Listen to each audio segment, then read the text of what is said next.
मेरे प्यारे छात्रों, आज बहुत दिन के बाद फिर से हम लोग पुनः आ रहे हैं।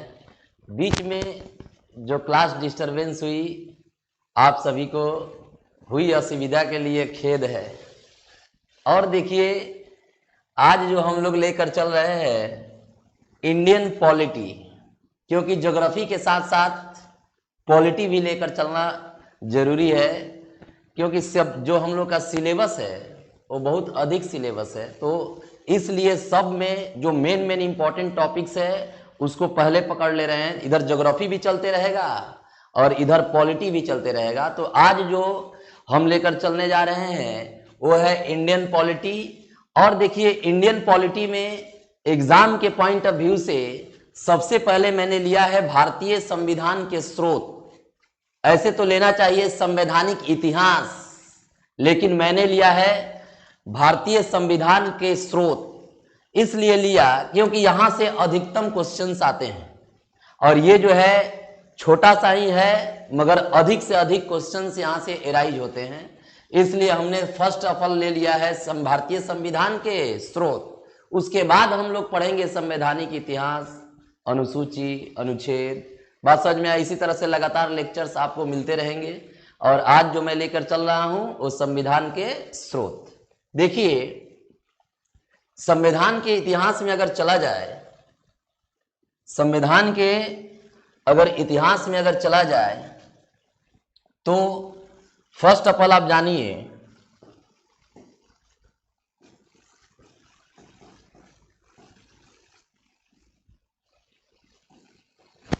संविधान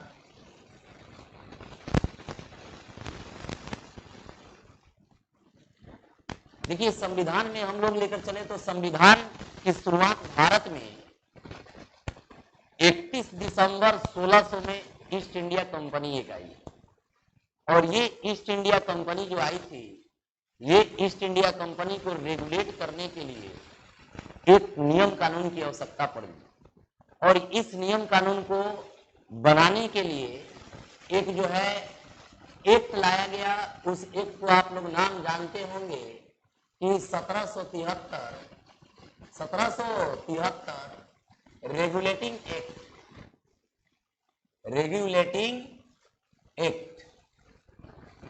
और ये रेगुलेटिंग एक्ट 1773 का रेगुलेटिंग एक्ट के तहत विभिन्न प्रकार के कार्य किए गए।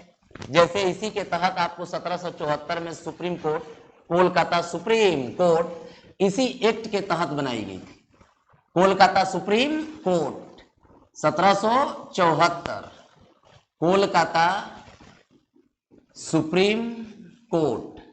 तो आप ये भी याद रखेंगे डाटा के साथ, 1774 में कोलकाता सुप्रीम कोर्ट की स्थापना की गई। किस एक्ट के तहत? तो रेगुलेटिंग एक्ट 1773 के तहत। और देखिए, इसको इसी तरह से नहीं प्राप्त हुई है। जब हम आपको संवैधानिक इतिहास पढ़ाएंगे उस समय आपको बताएंगे कि ये जो कार्य हुए थे ये एक ही दिन का कार्य नहीं है, बल्कि विभिन्न प्रकार की क्रांतियां की गई, विभिन्न प्रकार के युद्ध हुए, और तब जाकर हम लोग 1773 में आए हैं। बात समझ में आ? प्लासी की युद्ध हुई, बक्सर की युद्ध हुई, बात समझ में आ? बांडीवास की युद्ध हुई, बेदरा का युद्ध हुई। इस तरह से न जाने कई अनगिनत युद्ध हुए। उसमें आप लोग ब्रिटिश जो है, ब्रिटिश काल ने फ्रांसीसियों को हराया, डच को हराया, पुर्तगालियों को हराया। उसके बाद जो है हम लोगों को हराने की कोशिश किया और हराकर अंततः हम लोगों को गुलाम बना लिया। बात समझ में आ? तो ये सब चर्चा जो है हम लोग संवैधानिक इतिहास में करेंगे। मगर आज का जो हम लोग का मुख्य टॉपिक है उसका नाम है संविधान का सोर्स। तो देखिए, संविधान के सोर्स में आप लेंगे तो ध्यान से सुनिए। एक जो व्यक्ति थे जिनका नाम था आइवर जेनिंग्स। और ये आइवर जेनिंग्स जो व्यक्ति थे, इन्होंने कहा कि भारतीय संविधान वकीलों का स्वर्ग है। भारतीय संविधान वकीलों का स्वर्ग है, वकीलों का स्वर्ग है। बात समझ में आ? भारतीय संविधान वकीलों का स्वर्ग है। ये बात किसने कहा? तो आइवर जेनिंग्स ने कहा। और आइवर जेनिंग्स के कहने के बाद ध्यान से सुनेंगे। संविधान का स्रोत देखिए, भारतीय संविधान वकीलों का स्वर्ग, आइवर जेनिंग्स ने कहा। और इसके बाद तुरंत आएंगे तो देखिए, भारतीय संविधान का सोर्स में अगर चला जाए तो सबसे पहले जो देखेंगे उसी इतिहास के तहत 1935 भारत शासन अधिनियम, भारत शासन अधिनियम, भारत शासन अधिनियम,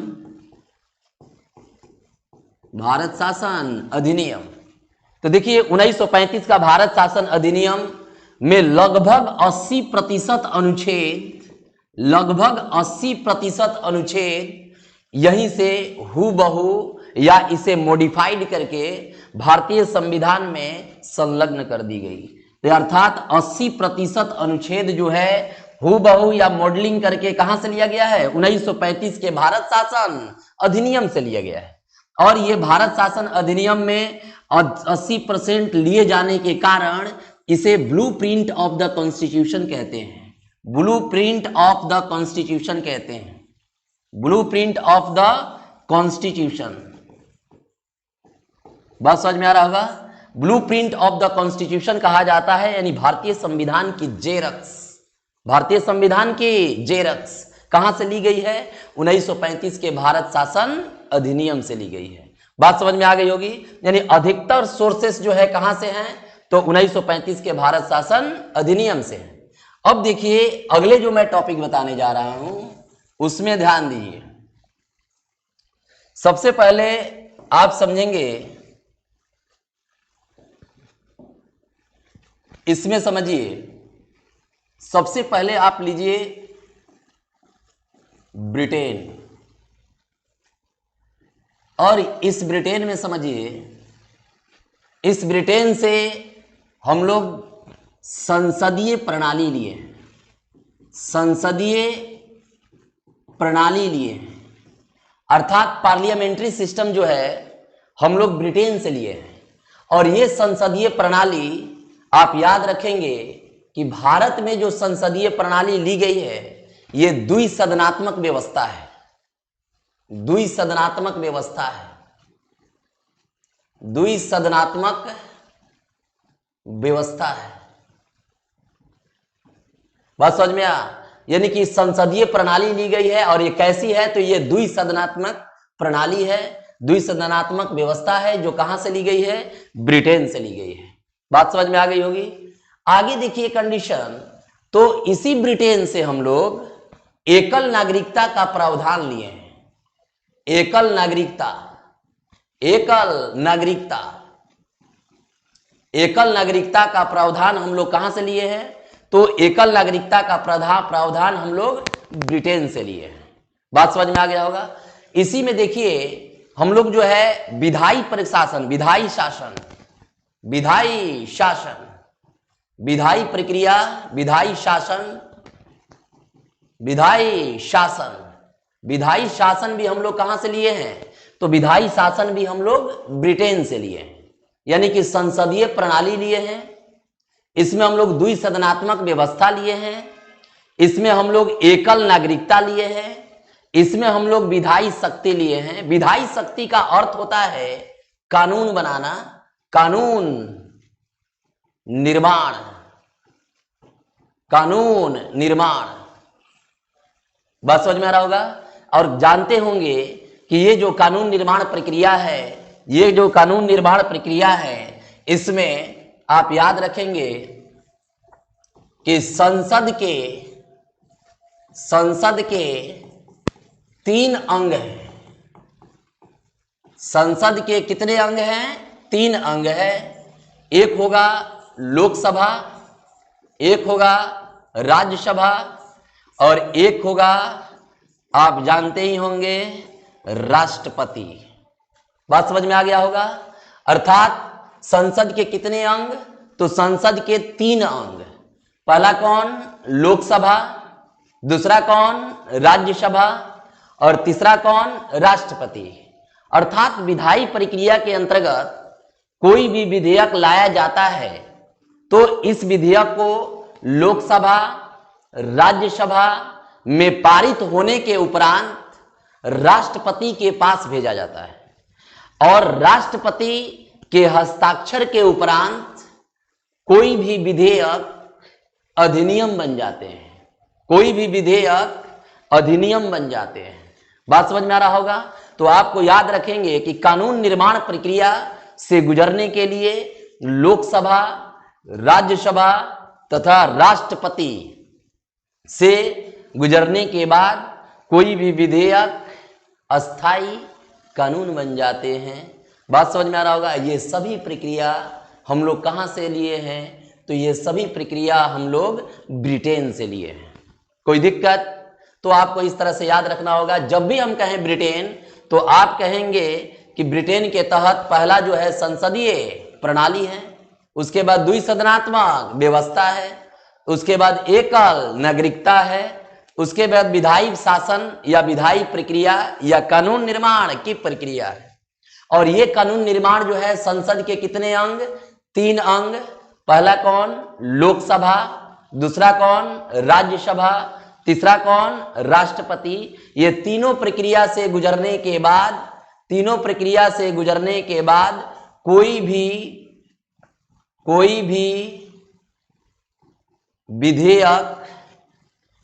भी विधेयक अधिनियम बन जाता है। अधिनियम बन जाता है। बात समझ में आ? क्या बन जाता है? अधिनियम बन जाता है। कोई दिक्कत? तो इस तरह से देखिए, हम लोग आगे चलेंगे तो उसमें देखिए अगला कंडीशन देखिए, ध्यान से सुनिए।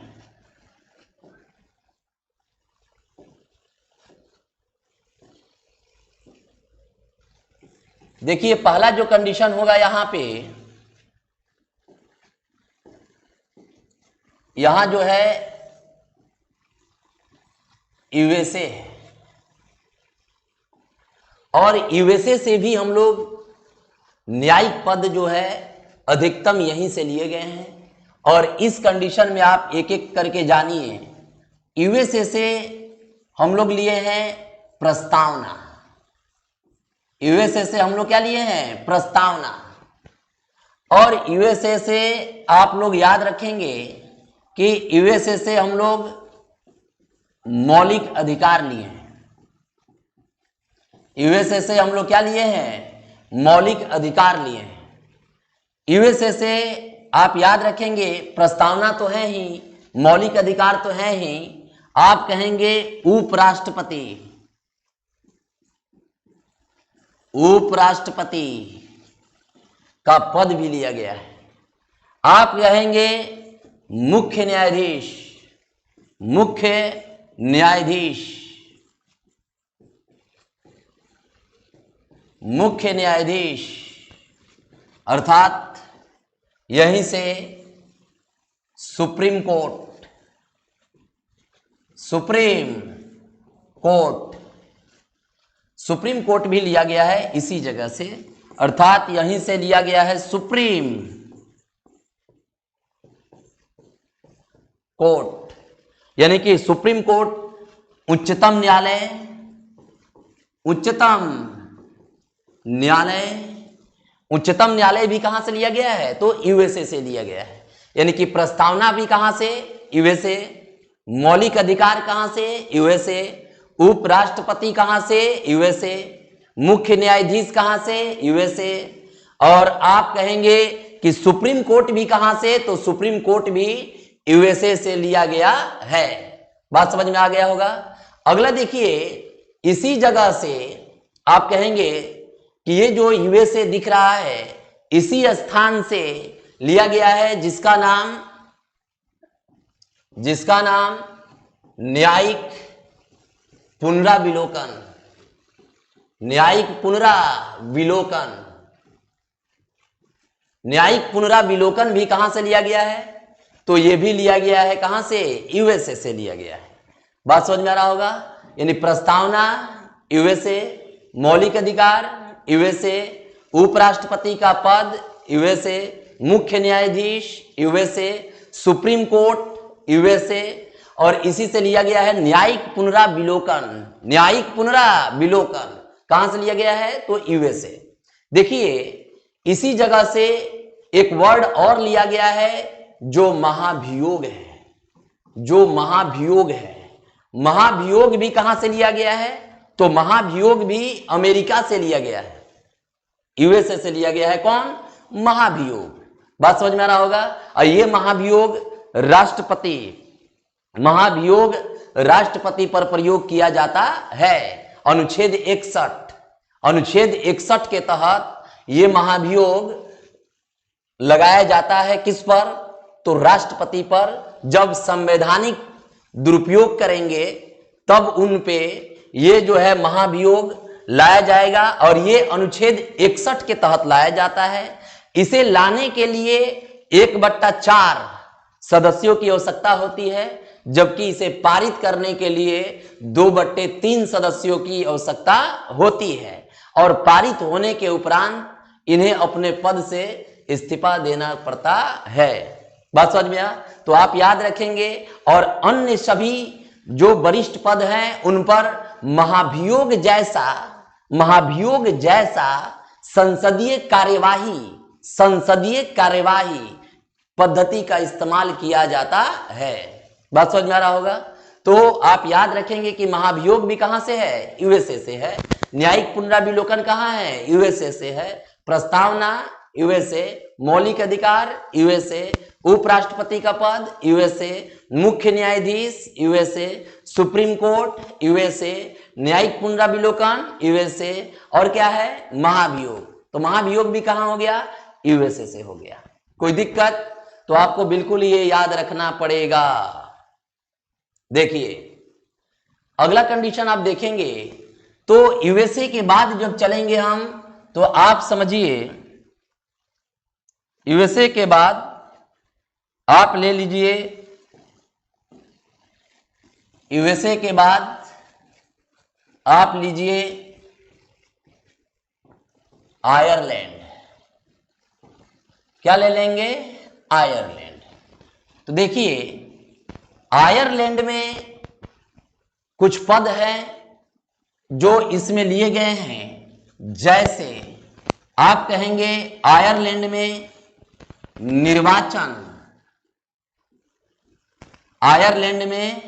निर्वाचन पद्धति, ये निर्वाचन पद्धति राष्ट्रपति का है।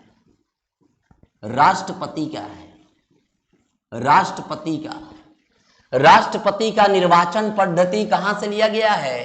तो आयरलैंड से लिया गया है। यह निर्वाचन मंडल आप जानेंगे कि अप्रत्यक्ष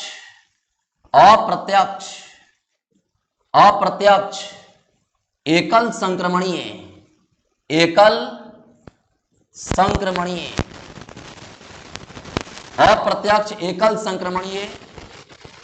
अनुपातिक विधि द्वारा निर्वाचन कराया जाता है। यह किसका निर्वाचन पद्धति है? तो यह निर्वाचन पद्धति राष्ट्रपति का है। यानी राष्ट्रपति का निर्वाचन मंडल कहां से लिया गया है? तो राष्ट्रपति का निर्वाचन मंडल आयरलैंड से लिया गया है। कहां से लिया गया है? आयरलैंड से लिया गया है। आप याद रखेंगे कि इसी आयरलैंड के तहत आप जानेंगे, इसी आयरलैंड के तहत राज्य के नीति निदेशक तत्व लिए गए हैं। राज्य के नीति निदेशक तत्व लिए गए हैं। किससे? आयरलैंड से। राज्य के नीति निदेशक तत्व किससे लिए गए हैं? आयरलैंड से। बात समझ में आ रहा होगा। तो आप बिल्कुल याद रखिए, एक एक करके पुनः बता रहे हैं, ध्यान से सुनिए। फर्स्ट ब्रिटेन है। पहला देखिए ब्रिटेन, संसदीय प्रणाली ब्रिटेन, द्विसदनात्मक व्यवस्था ब्रिटेन, एकल नागरिकता ब्रिटेन, विधायी प्रक्रिया शासन ब्रिटेन। और यह विधायी शासन यानी कि कानून निर्माण प्रक्रिया कितने अंगों से? तो संसद के 3 अंगों से पारित कराया जाता है। लोकसभा, राज्यसभा, राष्ट्रपति। बात समझ में, ये तीनों से पारित होने के बाद कोई भी विधेयक क्या बन जाता है? अधिनियम बन जाता है। बात समझ में आ रहा होगा। और इसके बाद हमने बताया है कि देखिए ये यूएसए है, यूएसए से सर्वाधिक न्यायिक पद को लिया गया है। प्रस्तावना यूएसए, मौलिक अधिकार यूएसए, उपराष्ट्रपति यूएसए, मुख्य न्यायाधीश यूएसए, सुप्रीम कोर्ट यूएसए, न्यायिक पुनराविलोकन शक्ति यूएसए, महाभियोग यूएसए। फिर पुनः देखिए आपको लाया हूं आयरलैंड। तो आयरलैंड में भी देखिए निर्वाचन पद्धति, राष्ट्रपति का निर्वाचन पद्धति कहां से, तो आयरलैंड से। और राज्य के नीति निदेशक तत्व ये भी कहां से, तो आयरलैंड से लिया गया है। बात समझ में आ गई होगी, कोई दिक्कत? तो आपको ये एनी हाउ याद रखना पड़ेगा। देखिए राज्यसभा में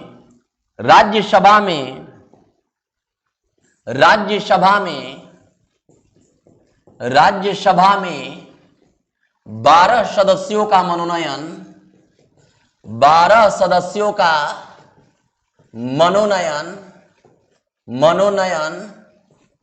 राष्ट्रपति करते हैं। राष्ट्रपति करते हैं। 12 सदस्यों का मनोनयन कौन करते हैं, राष्ट्रपति करते हैं। बात समझ में आ? तो आपको याद रखना होगा ये निर्वाचन पद्धति है। ये निर्वाचन पद्धति किसका है, राष्ट्रपति का। कहां से लिया गया, आयरलैंड। राज्य के नीति निदेशक तत्व आयरलैंड। राज्यसभा में 12 सदस्यों का मनोनयन राष्ट्रपति करते हैं। आगे देखिए नेक्स्ट, अगला ध्यान से देखिए।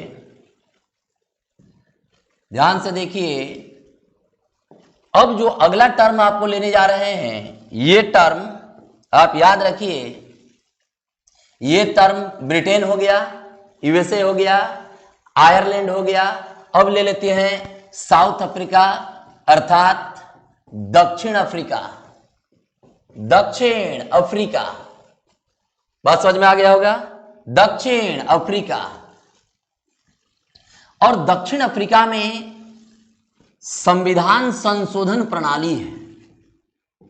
संविधान संशोधन प्रणाली है। संविधान संशोधन प्रणाली कहां से लिया गया है, तो संविधान संशोधन प्रणाली दक्षिण अफ्रीका से लिया गया है। और यह संविधान संशोधन प्रणाली आर्टिकल 368 है। आर्टिकल 368 है। और यह लिया से कहां से गया है, तो दक्षिण अफ्रीका से लिया गया है। और आप याद रखेंगे राज्यसभा में सदस्यों का निर्वाचन है। राज्यसभा में सदस्यों का निर्वाचन है। तो राज्यसभा में सदस्यों का निर्वाचन पद्धति भी कहां से लेंगे, तो दक्षिण अफ्रीका। और देखिए संविधान संशोधन प्रणाली भी 368 के तहत दक्षिण अफ्रीका में है। तो ये सब थोड़ा याद रखना होगा। देखिए राज्यसभा में 12 सदस्यों का मनोनयन, तो आप आयरलैंड। और राष्ट्रपति का निर्वाचन मंडल वो भी कहां देंगे, तो आयरलैंड। और राज्य के नीति निदेशक तत्व भी कहां देंगे, तो ये भी आयरलैंड में। तो ये दक्षिण अफ्रीका हुआ। आगे देखिए नेक्स्ट चल रहा हूं। नेक्स्ट में देखिए अगला जो टर्म है उसको ले लेते हैं। आप जानते ही होंगे जर्मनी। और जर्मनी में आप कहेंगे कि जर्मनी में सबसे पहले जो आपको याद रखना है वो याद रखिए आपातकाल। आपातकाल कहां से लिए गए हैं, तो आपातकाल जर्मनी से लिए गए हैं। और इस जर्मनी में आप याद रखिएगा कि वाइमर सिद्धांत भी कहां है, तो जर्मनी में है। और इस जर्मनी के वाइमर सिद्धांत से हम लोग आपातकाल को प्राप्त किए हैं। और ये आपातकाल आप याद रखिएगा 352, 356 और 360। बात समझ में आया? आगे हम लोग डील करेंगे, इसको आप याद रखिए। आपातकाल ये 3 प्रकार के हैं, एक 352, 356 और 360। और ये जो 350 है आप याद रखिए कि ये 350 को राष्ट्रीय आपात कहेंगे। और ये जो 356 दिख रहा है इसे हम लोग राजकीय आपात कहेंगे, राजकीय आपात कहेंगे, राजकीय आपात अर्थात राष्ट्रपति शासन, राज्य में राष्ट्रपति शासन। और ये जो 360 है इसे हम लोग वित्तीय आपातकाल कहेंगे, वित्तीय आपातकाल कहेंगे, वित्तीय आपातकाल कहेंगे। बात समझ में आ रहा होगा? तो इसको हम लोग डिटेल आगे पढ़ा जाएगा, जब हम लोग अनुच्छेद स्टार्ट करेंगे ना उस समय इसको पूरा डील किया जाएगा।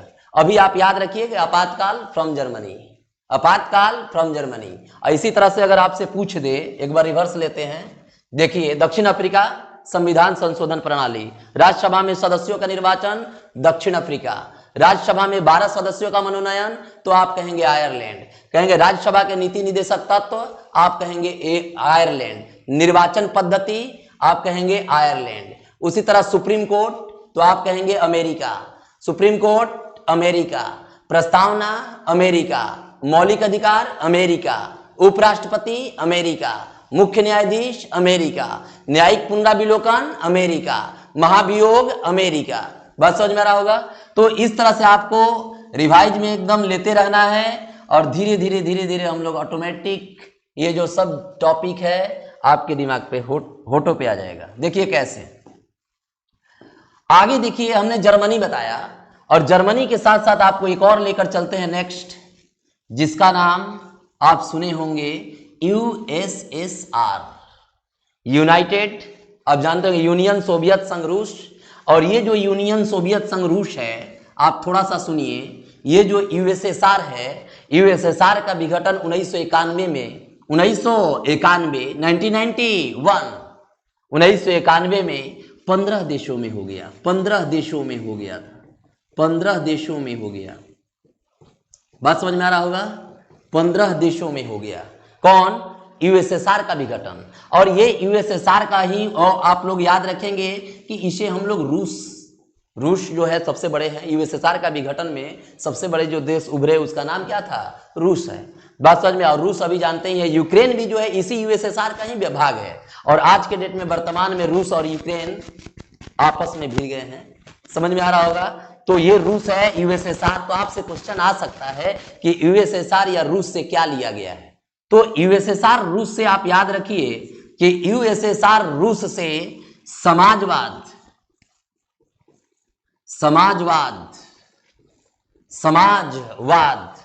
और समझिए इसी यूएसएसआर रूस से मौलिक कर्तव्य, फंडामेंटल ड्यूटीज,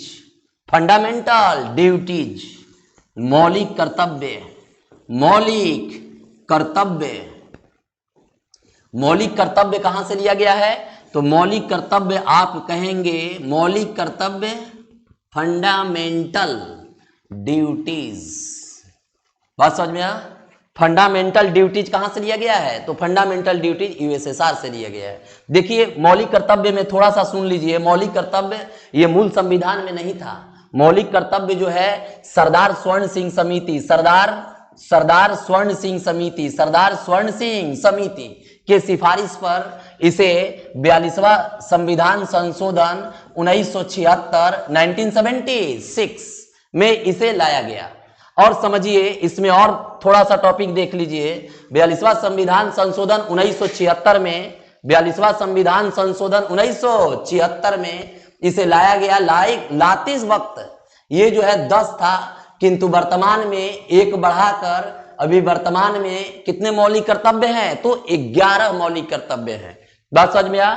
और ये जो 11वां मौलिक कर्तव्य है ये 86वां संविधान संशोधन 2002 प्रत्येक अभिभावक का यह कर्तव्य है कि अपने बच्चे को शिक्षा प्रदान करे। बात समझ में आ रहा है? ये 11वां मौलिक कर्तव्य है और ये 86वां संविधान संशोधन 2002 के द्वारा इसे जोड़ा गया। अर्थात वर्तमान में कितने मौलिक कर्तव्य हैं? तो वर्तमान में 11 मौलिक कर्तव्य हैं। बात समझ में? किस समिति के सिफारिश पर लाया गया? तो सरदार स्वर्ण सिंह समिति के सिफारिश पर लाया गया। बात समझ में आ? इसे किस अनुच्छेद में रखा गया है? तो अनुच्छेद 51 के क में रखा गया है। इसे किस भाग में रखा गया है? तो इसे भाग 4 के क में रखा गया है। बात समझ में आ?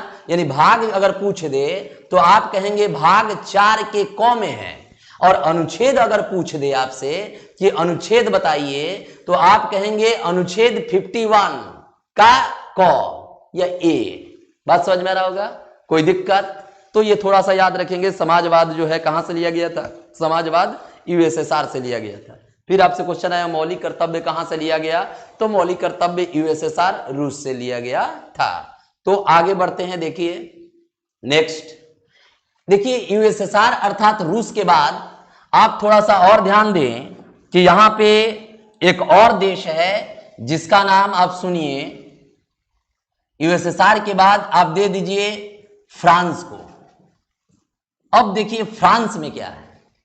फ्रांस में आप जानते होंगे कि ये जो फ्रांस है यहां से स्वतंत्रता, स्वतंत्रता, समानता, समानता, बंधुता, बंधुता, बात समझ में? स्वतंत्रता, समानता, बंधुता, और देखिए यहीं से गणतंत्र शब्द, गणतंत्र शब्द, गणतंत्र शब्द भी लिए गए हैं। अर्थात आप जानते होंगे लिबर्टी, इक्वलिटी, और यहां से होगा फ्रेटर्निटी, और ये होगा रिपब्लिक। ये क्या होगा? रिपब्लिक। ये जो शब्द हैं ये सभी के सभी कहां से लिए गए हैं? तो ये सभी के सभी फ्रांस से लिए गए हैं। और देखिए लगे हाथ आपको ये भी मैं बता दूं कि ये जो यूएसएसआर है, यूएसएसआर अर्थात यहां पे रूसी क्रांति अगर दे दे तो रूसी क्रांति आप देंगे 1917, और अगर इसी तरह से अगर आपको जोड़ दे कि फ्रांसीसी क्रांति, तो ये फ्रांसीसी क्रांति आप दे देंगे 1789। 1789 में फ्रांसीसी क्रांति हुई थी, और चीनी क्रांति 1911। चीनी क्रांति कब हुई थी? 1911। तो आप ये भी याद, लगे हाथ ये भी याद रखेंगे, ये जो है रूसी क्रांति है, ये जो है फ्रांसीसी क्रांति है, और यहां से स्वतंत्रता, समानता, बंधुत्व और गणतंत्र शब्द को लिया गया है। कहां से? तो फ्रांस से। देखिए आगे बढ़ेंगे तो अगला टॉपिक में देखिए क्या है। तो हमने यूएसएसआर बताया, फ्रांस बताया, और उधर से आपको देख लिया जाए एक बार जर्मनी बताया। तो देखिए जर्मनी बता दिए हैं, फ्रांस बता दिए हैं, यूएसएसआर बता दिए हैं। अब जो मैं बताने वाला हूं उस पर ध्यान दीजिए। यह है ऑस्ट्रेलिया। ऑस्ट्रेलिया, ध्यान से सुनिए। ऑस्ट्रेलिया से क्या क्या लिया गया? तो ऑस्ट्रेलिया से सबसे पहले समझिए, ऑस्ट्रेलिया से समवर्ती सूची लिया गया। समवर्ती सूची लिया गया। जब आप पढ़ेंगे तो आपको बताया जाएगा, अनुसूची जब हम आपको पढ़ाएंगे तो उस अनुसूची में आपको बताएंगे कि अनुसूची 7 जो है उसमें शक्तियों का बंटवारा है, और उस शक्तियों के बंटवारा में आप याद रखेंगे संघ सूची, राज्य सूची, समवर्ती सूची, और रही बात एक बचा हुआ है अवशिष्ट सूची। बात समझ में आ रहा होगा? तो उसी सूचियों में एक वर्ड जो मिलेगा आपका उसको समवर्ती सूची। ये समवर्ती सूची कहां से लिया गया है? तो ये समवर्ती सूची ऑस्ट्रेलिया से लिया गया है। और इसी में समझेंगे ये जो ऑस्ट्रेलिया है सबसे इंपॉर्टेंट प्रस्तावना की भाषा। प्रस्तावना की भाषा, प्रस्तावना की भाषा कहां से ली गई है? तो ऑस्ट्रेलिया से ली गई है। लेकिन यहां पे आपसे कहेगा कि प्रस्तावना शब्द कहां से लिया गया है? तो आप कहेंगे अमेरिका से ली गई है, जो मैं पहले ही बता चुका हूं। प्रस्तावना कहां से लिया गया है? तो प्रस्तावना अमेरिका से। लेकिन प्रस्तावना की भाषा कहां से ली गई है? तो प्रस्तावना की भाषा कहां से? ऑस्ट्रेलिया से ली गई है। बात समझ में आ रहा होगा? तो आपको याद रखना होगा समवर्ती सूची ऑस्ट्रेलिया, प्रस्तावना की भाषा ऑस्ट्रेलिया। कोई दिक्कत? आगे देखिए नेक्स्ट, अगला टॉपिक देखिए।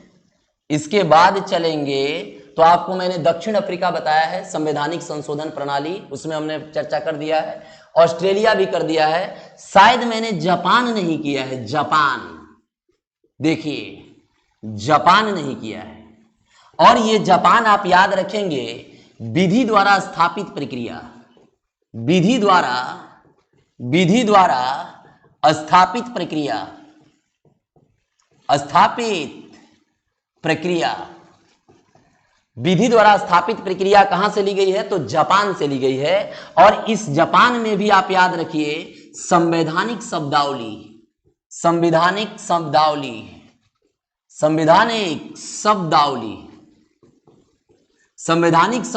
भी कहां से लिया गया है? तो संवैधानिक शब्दावली जापान से लिए गए हैं। और विधि द्वारा स्थापित प्रक्रिया भी कहां से लिया गया है? तो विधि द्वारा स्थापित प्रक्रिया भी कहां से लिया गया? जापान से लिया गया है। बात समझ में आ गया होगा?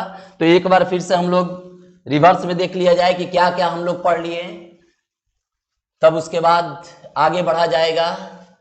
देखिए हमने ब्रिटेन पढ़ा, ब्रिटेन के बाद देखिए ब्रिटेन के बाद यूएसए पढ़ लिए, यूएसए, और यूएसए के बाद देखिए आयरलैंड, दक्षिण Africa, Germany, USSR, France, Australia और जापान पढ़ लिए हैं।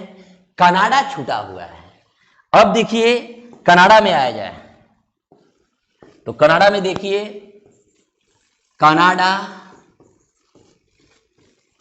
में देखिए आप जब भी कहेंगे कनाडा तो आप कहिएगा कनाडा में संघीय शासन है, कनाडा में संघीय शासन है, कनाडा में संघीय शासन है, संघीय शासन है। केंद्रीय प्रशासन की जानकारी कहां से मिली है? कनाडा से मिली है। और कनाडा में सबसे जो इंपॉर्टेंट पद है ये राज्यपाल का पद है। राज्यपाल का पद कहां से लिया गया? तो राज्यपाल का पद कनाडा से लिया गया। अगर कह दे कि राज्यपाल का कार्यकाल कहां से लिया गया, तो राज्यपाल का कार्य 1935 भारत शासन अधिनियम से लिया गया था। बात समझ में आया? राज्यपाल का कार्यकाल देगा तो आप देंगे भारत शासन अधिनियम 1935, मगर राज्यपाल का पद तो आप देंगे राज्यपाल का पद कहां से?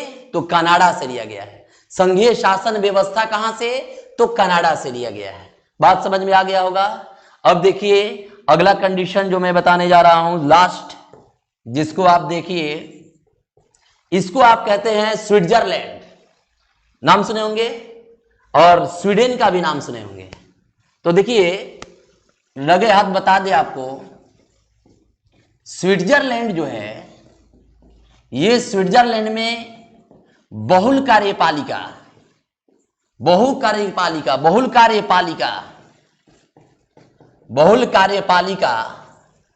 कहां स्थित है? तो बहुल कार्यपालिका स्विट्जरलैंड में चलता है। बात समझ में आया? कार्यपालिका मतलब नहीं समझते होंगे तो ध्यान से याद रखिए, इसमें आप एक एक करके समझिए कि एक जो होती है उसका नाम विधायिका होता है, और एक जो होता है जिसका नाम कार्यपालिका होता है, और एक जो होता है जिसका नाम न्यायपालिका होता है। और आप याद रखिए कि ये जो विधायिका है इसका काम कानून का निर्माण करना, और ये जो कार्यपालिका है इसका काम जो बने हुए कानून है उसको स्तर पे लागू करना, जमीन पर लाकर लागू करना। और अगर कोई नहीं मानता है, इग्नोर करता है, तो इस न्यायपालिका का कार्य है उस व्यक्ति को या उस संस्थान को, उस फर्म को दंडित करना। बात समझ में आ? ये तीन स्तंभ आपको दिख रहा होगा, विधायिका, कार्यपालिका, न्यायपालिका। लगे हाथ वो भी क्यों छोड़ा जाए। जो चतुर्थ है, ये चतुर्थ का काम बहुत ही इंपॉर्टेंट है, जो आज के डेट में एक वर्ड सुन रहे होंगे, गोदी मीडिया, दलाल मीडिया। बात समझ में आ? इस चतुर्थ स्तंभ में है। बात समझ में आ? Press, electronic media. बात समझ में आ? ये चतुर्थ स्तंभ में आते हैं। अर्थात समझिए इतने बड़े स्तंभ के अंतर्गत एक छोटे स्तंभ आकर जुड़ा है जो पूरे समाज को बदलने की ताकत रखता है। पूरे शासन प्रशासन को बदलने की ताकत रखता है। अगर ये खत्म होती है तो ये तीनों प्रभावित होने लगता है। बात समझ में आया? तो ये चतुर्थ स्तंभ है और तीसरा स्तंभ ये दिख ही रहे, न्यायपालिका, कार्यपालिका और विधायिका। तो ये जो है दिख रहा है, स्विट्जरलैंड मैंने बताया बहुल कार्यपालिका है। बहुल कार्यपालिका लगे हाथ आप ये भी जान लीजिए, स्वीडन, स्वीडन नाम सुने होंगे। और ये जो स्वीडन आप दिख रहे हैं, यहाँ कहेंगे आप लोकायुक्त, लोकायुक्त, लोकपाल, लोकायुक्त, लोकायुक्त। बात समझ में आ रहा?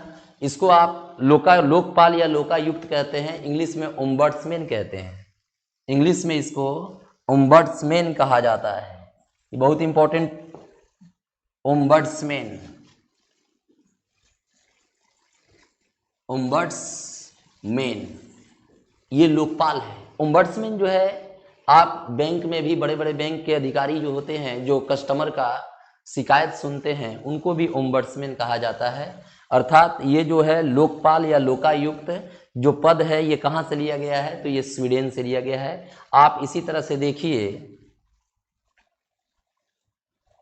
इसी तरह से आप देखेंगे तो देखिए, मैंने चर्चा किया 1 ब्रिटेन, 2 यूएसए, 3 आयरलैंड, 4 दक्षिण अफ्रीका, और देखिए 5 जर्मनी, 6 यूएसएसआर, 7 फ्रांस, 8 जापान, देखिए 9 कनाडा। 9 क्या है? कनाडा। जापान के बाद 9 कनाडा। और इसी तरह से देखिए एक है कौन? स्वीडन। बात समझ में आया? यहाँ स्वीडन से आपने क्या दिया? लोकपाल या लोकायुक्त, लोकपाल या लोकायुक्त। बात समझ में आ रही होगी? कोई दिक्कत? तो आपको ये टॉपिक बिल्कुल एग्जाम के पॉइंट ऑफ व्यू से बहुत ही इंपॉर्टेंट है और इसको आपको याद रखना ही पड़ेगा। फर्स्ट मैंने बताया ब्रिटेन, संसदीय प्रणाली, द्विसदनात्मक व्यवस्था, एकल नागरिकता, विधायी शासन या विधायी प्रक्रिया, कानून निर्माण करने के लिए संसद के कितने अंग हैं? तो संसद के 3 अंग है, लोकसभा, राज्यसभा, राष्ट्रपति। अर्थात कोई भी विधेयक लोकसभा, राज्यसभा, राष्ट्रपति के से गुजरकर पुनः जो है ये अस्थाई अधिनियम बन जाता है। अर्थात विधेयक राष्ट्रपति के हस्ताक्षर के उपरांत अधिनियम का रूप ले लेता है। और इस तरह से चलेंगे तो यूएसए अमेरिका, तो इसमें बताया मैंने अधिकतम जो है संवैधानिक पद लिया गया है प्रस्तावना, मौलिक अधिकार, उपराष्ट्रपति, मुख्य न्यायाधीश, सुप्रीम कोर्ट, न्यायिक पुनराविलोकन। ये जो न्यायिक पुनराविलोकन शब्द दिख रहा है ना, ये जो न्यायिक पुनराविलोकन शब्द जो है, ये उच्चतम न्यायालय सुप्रीम कोर्ट के पास एक क्षमता है। अनुच्छेद 137 के तहत, अनुच्छेद 137 के तहत यह पुनः जो है उस विधेयक या अधिनियम को ये पुनः जो है न्यायिक समीक्षा कर सकती है। उसका अधिकार है, न्यायिक समीक्षा वो कर सकती है। बात समझ में आया? तो ये न्यायिक पुनराविलोकन है। ये महाभियोग शब्द जो दिख रहा है, ये भी अमेरिका से लिया गया है और ये अनुच्छेद 61 के तहत ये राष्ट्रपति पर प्रयोग किए जाते हैं। और देखिए ये महाभियोग केवल राष्ट्रपति पर प्रयोग किए जाते हैं, लेकिन महाभियोग के जैसा संसदीय कार्यवाही के तहत जितने भी उच्चतम पद है उन सभी पे कार्यवाही की जाती है। उसे महाभियोग न कहकर उसे संसदीय कार्यवाही कहा जाता है। संसदीय प्रस्ताव लाकर इन्हें उसी पद्धति के तहत इन सभी को हटाया जा सकता है। बात समझ में आया? जैसे महान्यायवादी हो गए, जैसे यहाँ पे सुप्रीम कोर्ट के जज हो गए, इन सभी को भी हटाया जा सकता है। किसके तहत? तो संसदीय प्रस्ताव या कार्यप्रणाली के तहत। लेकिन महाभियोग शब्द केवल राष्ट्रपति पर प्रयोग होते हैं और ये महाभियोग लाने के लिए 1/4 सदस्य की आवश्यकता होती है, जबकि इसे पारित करने के लिए 2/3 सदस्यों की आवश्यकता होती है। बात समझ में आ रहा होगा? तो ये किस पर लगेंगे? तो ये राष्ट्रपति पर लगेंगे। किसका बात मैंने बताया? यूएसए। देखिए आयरलैंड, तो आयरलैंड में राष्ट्रपति का निर्वाचन मत पद्धति है और राष्ट्रपति का निर्वाचन एक अप्रत्यक्ष एकल संक्रमणीय मत पद्धति के द्वारा इनको निर्वाचित किया जाता है। देखिए सबसे इंपॉर्टेंट क्वेश्चन यहां पे एक उभर कर आ रहा है, अभी मैं बता दूं आपको कि आपसे अगर क्वेश्चन पूछ दे कि राष्ट्रपति का निर्वाचन मंडल कहां है, तो आयरलैंड तो दे देंगे, मगर क्वेश्चन इसी को उलट दे कि राष्ट्रपति का पद कहां से लिया गया है, तो राष्ट्रपति का पद ब्रिटेन से लिया गया है, लेकिन ब्रिटेन की महारानी वंशावली है, जबकि हम लोगों का राष्ट्रपति का निर्वाचन पद्धति द्वारा हम लोग इनको क्या करते हैं, नियुक्त करते हैं। समझ में आई बात? लेकिन वहां पे वंशावली है, राजतंत्र है, इसलिए वो ब्रिटेन में जो है राजतंत्र प्रणाली के तहत वहां पे वंशावली पद ही रख दिया गया है ब्रिटेन की महारानी। बात समझ में आ? हम लोग क्या ले रहे हैं, उसी के तहत हम लोग जो है निर्वाचित राष्ट्रपति लिए हैं। बात समझ में आ? और यहां जो है ये निर्वाचन मंडल है, तो राष्ट्रपति का निर्वाचन मंडल अगर दे दे तो आप देंगे आयरलैंड, और अगर राष्ट्रपति का पद दे दे तो आप दीजिएगा ब्रिटेन। बात समझ में आ गई होगी? कोई दिक्कत? तो देखिए अगला जो टॉपिक है उसमें आते हैं। आयरलैंड हो गया, निर्वाचन पद्धति, राज्य के नीति निदेशक तत्व पढ़ाएंगे भाग 4 में 36 से 51, अनुच्छेद 36 से 51। और देखिए राज्यसभा में 12 सदस्यों का मनोनयन करते हैं। देखिए ऐसे राज्यसभा लोकसभा में भी करते थे 2। एंग्लो इंडियन जो पद है, ये एंग्लो इंडियन पद भी 2 हैं जो लोकसभा में किया करते थे, लेकिन 104वां संविधान संशोधन 2020 में आंग्ल इंडियन पद को समाप्त कर दिया गया। और ये आंग्ल इंडियन पद को समाप्त करके वर्तमान में अगर क्वेश्चन पूछे कि लोकसभा में वर्तमान अधिकतम सदस्य तो 550, पहले जो 552 दिया करते थे, अभी के डेट में 550 देंगे। और वर्तमान अगर लोकसभा में वर्तमान सदस्य पूछे तो आप देंगे 543, 543। बात समझ में आ रहा होगा? कोई दिक्कत? तो आप देखिए आगे देखिए दक्षिण अफ्रीका। और दक्षिण अफ्रीका में मैंने बताया संविधान संशोधन प्रणाली। संविधान संशोधन प्रणाली किस अनुच्छेद में है, तो 368। बात समझ में आ? तो ये साधारण बहुमत से भी होते हैं, विशेष बहुमत से भी होते हैं, इसमें चर्चा हम लोग आगे करेंगे। राज्यसभा में सदस्यों का निर्वाचन पद्धति है, तो राज्यसभा में सदस्यों का निर्वाचन पद्धति भी कहां से लिए गए हैं, तो दक्षिण अफ्रीका से लिए गए हैं। आगे देखिए नेक्स्ट जर्मनी है, और जर्मनी से क्या लिया गया है, आपातकाल लिया है। जर्मनी से क्या है, आपातकाल। मैंने बताया आपातकाल कितने तरह के हैं, तो 3 है, राष्ट्रीय आपातकाल, राष्ट्रपति शासन, राजकीय आपातकाल और वित्तीय आपातकाल। वित्तीय आपातकाल 368, 4 के अंतराल पे है, 352, 56, 60। बात समझ में आया? अगला देखिए यूएसएसआर। यूएसएसआर को रूस के नाम से जानते हैं। यूएसएसआर का विघटन 1991 कितने देशों में, 15 देशों में हुआ था। और ये 15 देशों में करने के उपरांत जो यहां से शब्द लिए गए वो समाजवाद, मौलिक कर्तव्य। अब देखिए यहां पे मैंने बताया कि मौलिक कर्तव्य क्या मूल संविधान में था? मौलिक कर्तव्य मूल संविधान में नहीं था। तो मौलिक कर्तव्य जो है ये सरदार स्वर्ण सिंह समिति के सिफारिश पर 42वां संविधान संशोधन 1976 में इसे लाया गया। और ये जो है पहले 10 थे, किंतु वर्तमान में 11 हैं। और ये 11वां मौलिक कर्तव्य 86वां संविधान संशोधन 2002 में लाए गए। बात समझ में आ रहा होगा? तो आगे देखिए नेक्स्ट फ्रांस है। फ्रांस में स्वतंत्रता, समानता, बंधुत्व और गणतंत्र शब्द को लिया गया है। आगे देखिए यहां ऑस्ट्रेलिया है। ऑस्ट्रेलिया में समवर्ती सूची ली गई है। समवर्ती सूची कहां से ली गई है? ऑस्ट्रेलिया से ली गई है। प्रस्तावना की भाषा ऑस्ट्रेलिया से ली गई है, लेकिन प्रस्तावना कहां से, तो अमेरिका से ली गई है। बात समझ में आ? यहां देखिए जापान है। जापान में विधि द्वारा स्थापित प्रक्रिया है। इसी में देखिए संवैधानिक शब्दावली है, ये भी कहां से लिए गए हैं? जापान से लिए गए हैं। इसके बाद देखिए कनाडा है। कनाडा में मैंने बताया संघीय शासन है और यहीं से राज्यपाल का पद है। राज्यपाल का पद कहां से, कनाडा से लिया गया है। इसके आगे देखिए, हमने स्वीडन से बताया, स्वीडन से लोकपाल है, लोकपाल या लोकायुक्त पद लिया गया है। और एक ऑस्ट्रेलिया बताए होंगे, समवर्ती सूची है, यहां है ना, और प्रस्तावना की भाषा है। कोई दिक्कत? तो थोड़ा सा देखिए, ये जो है छोटा सा है लेकिन यहां पे जो है बहुत ही इंपॉर्टेंट क्वेश्चंस यहां पे एराइज होते हैं जो आपको याद रखना होगा। 1773 में रेगुलेटिंग एक्ट, आइवर जेनिंग्स नाम का एक व्यक्ति था जिन्होंने कहा कि भारतीय संविधान वकीलों का स्वर्ग है, भारतीय संविधान वकीलों का स्वर्ग है। क्यों ऐसा कहा? तो ये देखिए, इतनी जटिल प्रक्रिया है, जटिल प्रक्रिया के कारण इन्होंने कहा कि आम जनता यानी कि भारतीय जनता इस बात को डायरेक्ट नहीं समझ सकती, इसे समझने के लिए वकील का सहारा लेना पड़ेगा।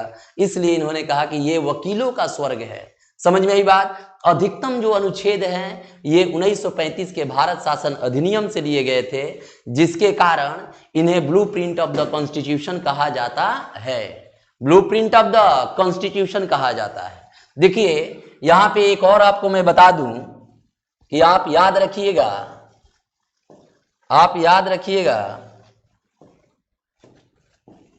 अगर आपसे क्वेश्चन आ जाए कि लिखित संविधान, लिखित संविधान, तो आप तुरंत आंसर दीजिएगा कि लिखित संविधान यूएसए का है, USA, United states of America, ये अमेरिका का है। बात समझ में? अगर फिर आपसे क्वेश्चन एक और पूछा जाए कि आप बताइए अलिखित संविधान,